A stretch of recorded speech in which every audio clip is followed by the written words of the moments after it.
اخلاق ہے، شکر اخلاق ہے، جو اللہ نے دیا ہے اس پر گزارا کرنا، قناعت پسند ہونا، یہ اخلاق ہے۔ حرص سے، ہوس سے، لالچ سے، طمع سے اپنے آپ کو بچا کے رکھنا، یہ اخلاق ہے۔ عادات کا سورنا اخلاق ہے، نرا دو چار پانچ باتوں کا نام اخلاق نہیں۔ میں نے کئی دفعہ کہا ہے، پھر کہتا ہوں، اللہ کا فضل ہے، میں نے بھی پگڑی باندھی ہے، خدا نے توفیق دی ہے شروع میں ہی، بالکل اس کو ایک دفعہ بھی داڑھی کو کٹوانے کی ضرورت ہی نہیں پڑی، شروع سے ہی اللہ نے توفیق دے دی، شروع سے ہی رکھی ہے۔ لیکن سنت شریعت کو صرف آپ پگڑی داڑھی میں باندھ نہیں کر سکتے کہ میں نے داڑھی رکھ لیا، پگڑی باندھ لیا تو کل دین پہ عمل ہو گیا۔ یہ سنت کی بڑے درجے ہیں، یہ اعلیٰ درجے، اس کی بڑی زیادہ اہمیت ہے، ہم بھی روز اس کی تبلیغ کرتے ہیں۔ لیکن نبی پاک علیہ السلام کی جو سنت اور حضور کی جو ادا سب سے پہلے لوگوں کے سامنے آئی تھی، وہ تو صادق اور امین ہونا ہے، وہ تو صادق اور امین ہونا ہے، جس سنت کا لوگوں کو سب سے پہلے پتہ چلا تھا کہ سچ بولتے ہیں، دیانتداری کا مظاہرہ کرتے ہیں۔ میرے عزیز، آپ کا لب و لہجہ، آپ کا انداز، آپ کا لین دین ہمارے اس خطے میں نا، بر صغیر پاک و ہند کا مزاج خانقاہی ہے، طبعاً مزاج ہی خانقاہی، بہت سارے علاقوں کا مزاج خانقاہی ہے، بہت سارے علاقوں کا، بغداد شریف کا مزاج خانقاہی ہے، صرف وہاں حضور غوث اعظم کی خانقاہ مقدسہ ہی نہیں، حضرت معروف کرخی بھی ہیں وہاں، حضرت جنید بغدادی بھی ہیں وہاں، حضرت بہلول دانا بھی ہیں۔ مزاج طبیعت خانقاہی ہے، ہمارے بر صغیر پاک و ہند کا مزاج خانقاہی ہے، اس لیے یہاں پیر جس قسم کا بھی ہو چل جاتا ہے، جس قسم کا، چونکہ مزاج خانقاہی ہے نا، جس قسم کا بھی ہو وہ، کیونکہ پیر طریقت لکھا ہونا شرط ہے، چل جاتا ہے۔ مولوی صاحب نے نماز پڑھانی ہو تو چلو 10 صورتیں تو آنی چاہیے نا اسے، کچھ نہیں تو 10 صورتیں تو آئیں نا، لیکن پیر سے یہ بھی نہیں پوچھتے کہ تینوں کو 10 آندیاں نے کہ نہیں۔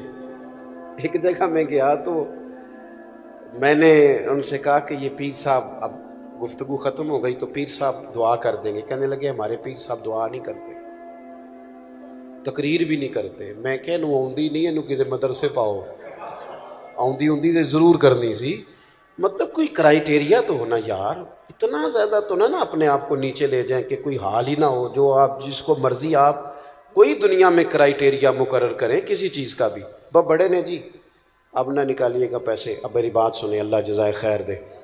دوست، اخلاقی رویوں میں مضبوطی لانے کے لیے ہمارے صوفیاء نے، یہ مزاج صوفیانہ ہے یہاں، اب یہ تبلیغ تو یہاں صوفیاء نے کی، دین انہوں نے پھیلایا، لیکن جو تعارف ہے نا مذہب اسلام کا ہندوستان میں، تعارف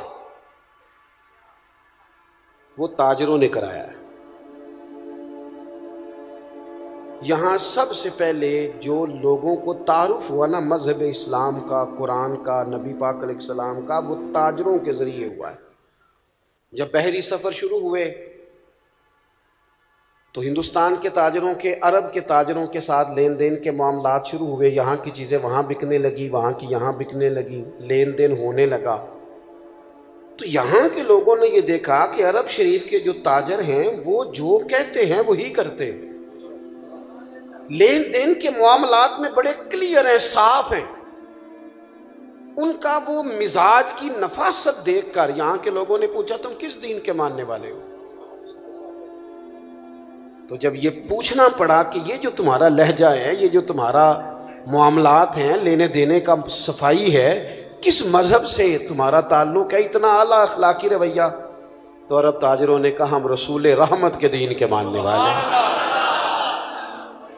آپ جب تک اپنے اخلاقی رویوں میں تبدیلی نہیں لاتے، مزاج میں تبدیلی نہیں لاتے، ہمارے حضرت صاحب بڑے جلالی ہیں جی، کس بنیاد پر جلالی ہیں؟ تاجروں پر جلال کرتے ہیں، کروڑ پتی بندے پر جلال کرتے ہیں، کس پر جلال کرتے ہیں؟ ماڑا مرید آ گیا نا بیچارہ، جس نے دینا کچھ نہیں، اور ویسے بھی نفسیاتی ہے، تھوڑا دکھی زیادہ ہے، کاروبار نہیں چلتا، روز ہی آ جاتا ہے، وظیفہ دسو، تویز دو، اس پر جلال آتا ہے، وہ اچھا نہیں لگتا۔ وہ برا لگتا ہے، اس کو ڈانٹ دیتے ہیں۔ وہ جلالی پیر تو تھے وہ کہ جن کو لوگوں کی غلطیوں پر، ان کے بار بار گناہ کے اصرار پر جلال آتا۔ وہ کون تھے؟ وہ حاجی ابو داؤد محمد صادق جیسے لوگ جو جلال کرتے تھے کس بات پر کہ تو نے داڑھی کیوں نہیں رکھی، تو سنت پر عمل کیوں نہیں کرتا، یہ تھا جلال، اس کی سمجھ آتی ہے۔ لیکن آپ کس جلال کی بات کر رہے ہیں؟ اخلاقی رویوں کی مضبوطی، آپ کا اٹھنا بیٹھنا، لینا دینا، معاملات زندگی، اس میں نفاست ہو۔ ہمارے ہاں اخلاقی رویوں کی سب سے زیادہ ضرورت گھروں کے اندر ہوتی ہے، اور ہمارا حال یہ ہوتا ہے کہ باہر ہمارا رویہ بالکل ٹھیک ہوتا ہے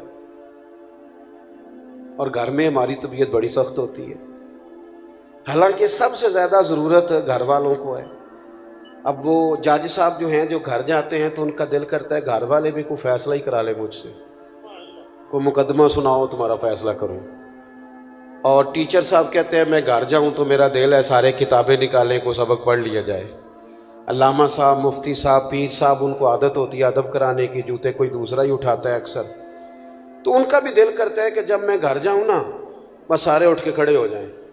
وہ بھائی یہ ساری آپ کی جتنی بھی اللہ نے اعزازات دیے ہیں یہ گھر کے باہر ہیں، گھر کے اندر تو آپ بیٹے ہیں کسی کے، بھائی ہیں کسی کے، شوہر ہیں کسی کے، بیوی منتظر ہے، اس نے سارے دن کی باتیں آپ سے کرنی ہیں، وہ سب سے زیادہ خیر کا آپ کو جانتی ہے، لیکن آپ کہتے ہیں میں تھکا ہوا آ جاؤں، تو نے بات شروع کر دی ہے۔ تو بار تو آپ گپے مارتے ہوئے آ رہے ہیں، یاروں سے دوستوں سے روٹیاں کھائیں، دعوتیں کھائیں، ادھر گئے اور گھر آپ کو کہا 10 منٹ بعد سن لیں، تو اول تو جناب کا موڈ ہی ٹھیک نہیں، اور اگر ٹھیک ہے تو آتے ہی موبائل کھول لیا ہے۔ کس کو بات سنائیں؟ اخلاقی رویے کی سب سے زیادہ ضرورت آپ کے گھر میں ہے۔ اللہ تعالیٰ نے سب سے زیادہ ذمہ داری آپ کی لگائی ہے۔ سنو میرے محبوب کا اخلاق کیا ہے۔ سیدہ طیبہ طاہرہ ام المومنین حضرت عائشہ صدیقہ، صدقے ان راہوں کے جہاں سے ہماری ماں چلا کرتی تھی، اس خاتون کے کیا کہنے کہ جن کے گھر آ کے رسول کریم سکون اور آرام محسوس فرماتے تھے۔ حضرت عائشہ صدیقہ رضی اللہ تعالیٰ، حضرت عائشہ صدیقہ کہتی ہیں ایک دن حضور مجھ سے فرمانے لگے، ضروری نہیں کہ کوئی بندہ باقاعدہ شکایت کرے، آپ لب و لہجے سے تو بھی سمجھے نا، آپ انداز سے بھی سمجھے نا کہ بات کہاں پہنچ گئی ہے۔ حضور ایک دن فرمانے لگے، یہ ذرا بات کو سمجھنا، ایسا نہیں کہ کوئی شکایت ہوئی، کوئی بات ہوئی، کچھ کہنا پڑا، کسی کو بتانا پڑا، حضور خود فرمانے لگے۔ کریم محبوب علیہ السلام فرمانے لگے، عائشہ ایک بات کروں تم سے؟ یا رسول اللہ کیجیے۔ فرمایا جب آپ مجھ سے ناراض ہوتی ہیں تب بھی مجھے پتہ چل جاتا ہے، اور جب آپ راضی ہوتی ہیں پھر بھی پتہ چل جاتا ہے، مجھے پتہ چل جاتا ہے۔ حضرت عائشہ صدیقہ کہتی ہیں میں تو چاقو چوبند ہو گئی، آنکھیں کھل گئیں، حضور یہ کیا بات ہوئی، کیسے؟ حضور فرمانے لگے بتاؤں پھر؟ عرض کی یا رسول اللہ میں اور آپ سے ناراض، بتاؤں پھر؟ یا رسول اللہ بتائیے۔ تو ذرا یہ بات سمجھنا، اگر آپ یہ ایک بات سمجھ گئے تو ہمارے یہاں جمع ہونے کا مسئلہ حل ہو، مقصد حل ہو گیا۔ حضور فرمایا یار ضروری ہے کہ کوئی احتجاج ہی کرے تو بات سنی جائے، اپنے ارد گرد والوں کے جذبات کا بھی تو خیال رکھو نا، وہ کیا سوچتے ہیں کس دکھ میں، ضروری ہے کہ بہت رو کے ہی بتایا جائے تو ہم مسئلہ حل کریں۔ کریم محبوب فرمانے لگے عائشہ سنو، کبھی کبھی قسم اٹھاتی ہو؟ یا رسول اللہ اٹھاتی ہوں۔ فرمایا جب خوش ہوتی ہو نا، مجھ سے راضی ہوتی ہو، تو پھر کہتی ہو مجھے محمد عربی صلی اللہ علیہ وسلم کے رب کی قسم، اور جب تمہارے دل میں کوئی بات ہوتی ہے تو پھر کہتی ہو مجھے حضرت ابراہیم خلیل کے رب کی قسم۔ سیدہ طیبہ طاہرہ حضرت عائشہ کہتی ہیں میری کیفیت یہ بنی کہ میں لبوں سے ہنس رہی تھی اور آنکھوں سے رو رہی تھی۔ کریم یہاں تک خیال کرتے ہو لفظوں کا بھی، جملوں کا بھی، یہاں تک حضور اس قدر گہرائی میں، حضور اتنا ایک واری میری آنکھیاں چوں اونا نے اتھرو پونجے سن، ہن تے چسکا پی گیا رونے دا تے ہر ویلے یا ہو زاری دا.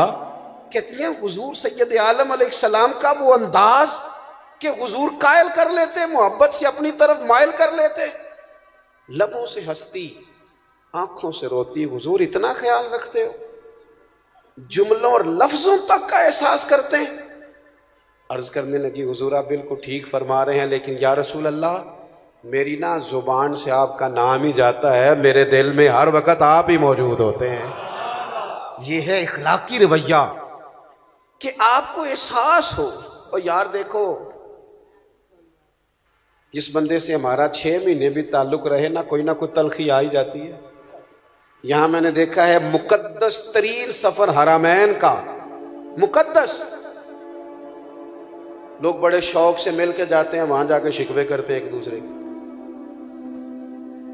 پہلی بات تو یہ ہے کہ مطمئن ہونے کو تو ہم ویسے ہی تیار نہیں، اور وہاں جا کے اب تو خیر ماحول اس طرح کا ہے. کئی سال پہلے کی بات ہے، حرم کعبہ کے سامنے 2 لوگ اپنے ٹریول ایجنٹ کا شکوہ کر رہے تھے، سن لوٹ لیا اس.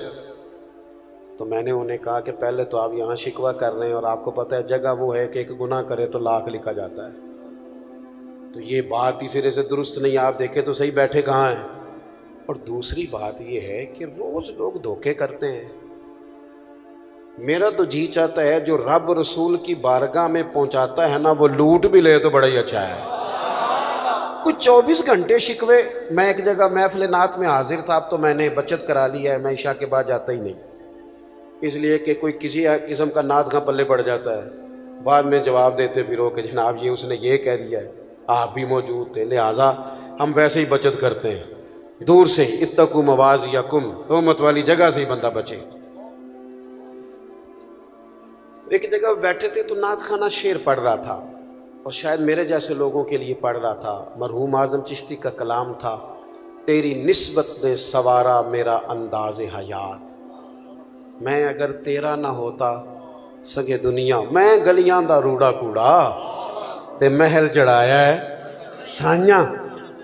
تو ذرا بات بن گئی، کچھ سخت لوگوں کی آنکھوں میں بھی آنسو آ گئے. تو میں نے ساتھ والے سے کہا کہ دیکھیں میں بھی کرتا رہتا ہوں کہ یار آپ لوگ کیوں پہلے ڈیمانڈ کرتے ہیں، کیوں پیسے طے کرتے ہیں، یہ غلط بات ہے، کیوں آپ یہ چیزیں. لیکن میں آپ سے عرض کروں بیچنے والے اتنے مجرم نہیں جتنے خریدنے والے مجرم ہیں.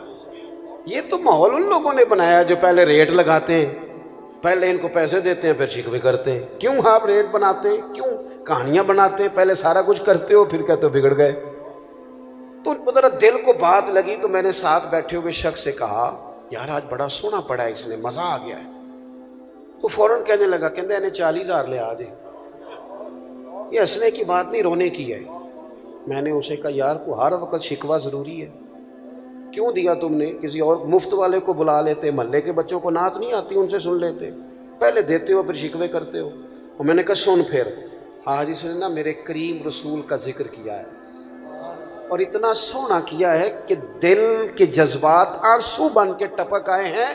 آج اس نے جتنا لطف دیا ہے نا 40 تھوڑا ہے، یہ تھوڑا ہے، زیادہ ملنا چاہیے اسے. بات دیکھو کہاں. کچھ ضروری ہے کہ ہر وقت انسان کہیں اپنے اخلاقی رویوں کو انسان مضبوط کرے، اس کے لہجوں سے، اس کے انداز سے، اس کے بات کرنے سے. مجھے بتائیں نا، حضرت عمر تو کہتے ہیں کہ ہمارا دوست وہ ہے جو ہماری غلطیاں بتائے. جی جو ہماری غلطیاں بتائے وہ ہمارا، تے سانو تو کدے چنگا لگتا ہی نہیں. سوال ہی نہیں. ہم نے تو باقاعدہ بندے رکھے ہوئے تعریفیں کرانے کے لیے. یہ نقیب محفل کی یہ ابھی مجھے اچھا نہیں لگ رہا تھا، لیکن میں کچھ عرصے سے نا جی آتے ہی مائک لے لیتا ہوں، اس لیے کہ ہم جو نہیں ہیں وہ ہمیں بتایا جاتا ہے. تو اپنے آپ میں بندے کو شرم آتی ہے کہ یہ کیا کہا جا رہا ہے، بھلا ضرورت ہے ان چیزوں کی؟ اگر کچھ ہے تو وہ نظر آ جائے گی، لیکن یہ کہانیاں بنانا کہ فلانے صاحب آ گئے کیا ضرورت ہے اس بات کی؟ کوئی حاجت نہیں. اس سے انسان کمزور. اٹھ بلیا اٹھ